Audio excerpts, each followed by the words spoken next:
Welcome back. 6:15 now as the state of California continues to make its way through this busy wildfire season. You might be wondering if there are things you can do to help prepare, not just this year, but in years to come.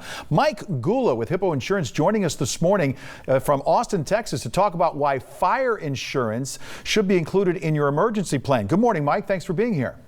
Hey, thanks so much for having me. Now, are you talking about a sort of like a supplemental policy to many people's California homeowners insurance? Yeah, I mean, it's not necessarily a supplement per se, right? Your home insurance policy should cover you for the peril of wildfire. Unfortunately, some people in California own homes pretty far out into the dense forest areas that typically burn. And it's a good idea to have supplemental coverage to make sure that make sure you're fully covered.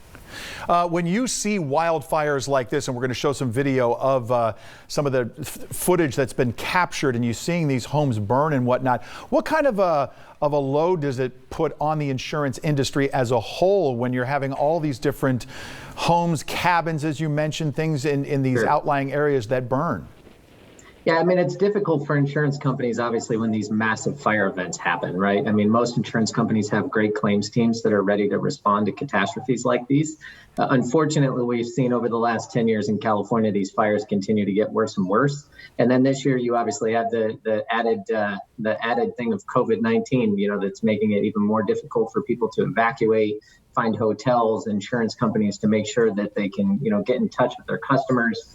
It's become a bit chaotic in recent years, so it's always important to make sure you have an action plan ready and know how to get in touch with your insurance company as quickly as possible when one of these events happens. At the beginning you mentioned that most homeowners insurance policies include this type of protection, but is there maybe something within that policy that you should make sure that you have to be fully covered in something like this, so you're not left with some large part that isn't covered? Yeah, I mean, the best thing you can possibly do is talk to your insurance agent and make sure your policy is up to date.